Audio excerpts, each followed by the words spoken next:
Hello learners, in this program I will discuss about the zoning systematic pattern of chemical variation within a solid solution mineral.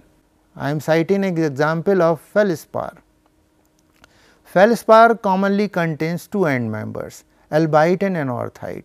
Albite and anorthite, they are present in the form of a solid solution. The change in the chemical pattern of the albite or anorthite rings as a result of chemical change, you may be able to see the rings of albite, rings of anorthite alternately. As a result, symmetric zoning is formed. Zoning is basically of two types: oscillatory zoning, compositional zoning. Oscillatory zoning is again categorized into two major types such as reverse and normal zoning. Reverse zoning is also seen in some of the rocks, where the cooling process is again reversed by incorporation of another batch of melt. As a result, reverse oscillatory zoning is also formed. Compositional zoning from core to rim, sectorial zoning or hourglass structure, discontinuities between core and rim is also seen here. This is my own collection from the Deccan basalts lava flow. It contains plagioclase, and this plagioclase shows ring structure. See here in the center to periphery, there are alternate rings of anorthite, albite, and plagioclase grain is again intersected by another plagioclase grain here. It represents alternate rings of albite, anorthite, and they can be seen by change in the polarization colors of the rings. Compositional zoning indicates, what does it indicate? It indicates rapid crystallization. Rapid crystallization is main reason behind such kind of crystallization. As I said earlier, end members albite and anorthite, enrichment of one end member, at the same time depletion of another end member. Best example is plagioclase, where zones are alternately enriched, depleted in anorthite end members. Anorthite is the first formed crystallized mineral. Later on, albite rings are alternately replaced by albite. I am showing you another slide here. This is also from the lava flow, which display sectoral zoning or hourglass structure. What is hourglass structure?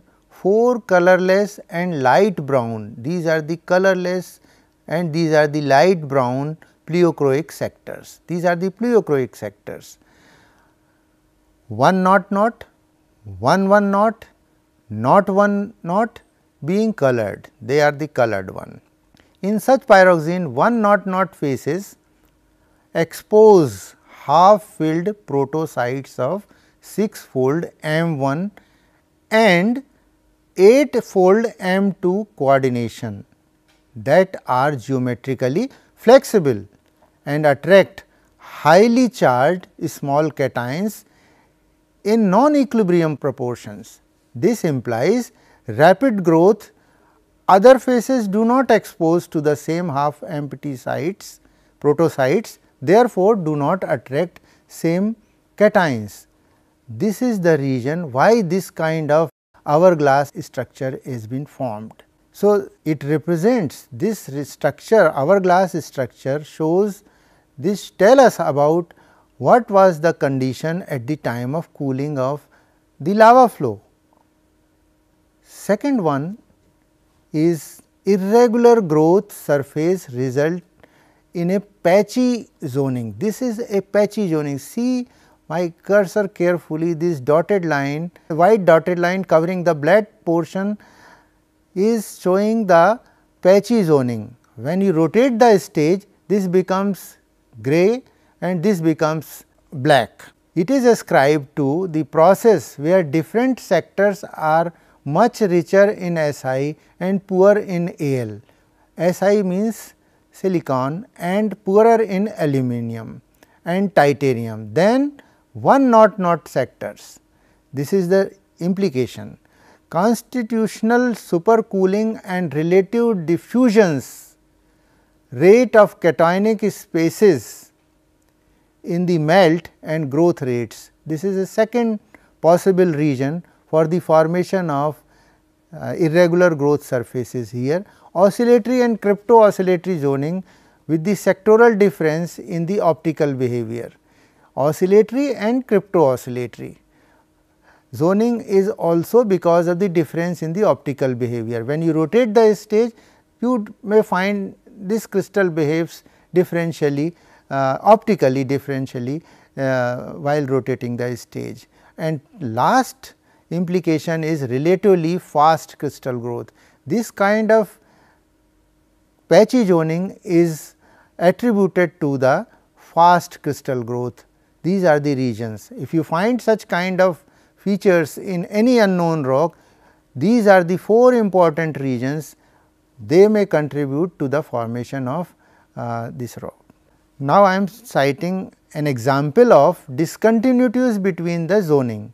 See, this dotted line, white dotted line, this shows discontinuities between the zoning, the two types, two zoning. Entire crystal is, the field of view is covered by a large crystal of CPX. CPX is better call it as clinopyroxene, and most common clinopyroxene is agate.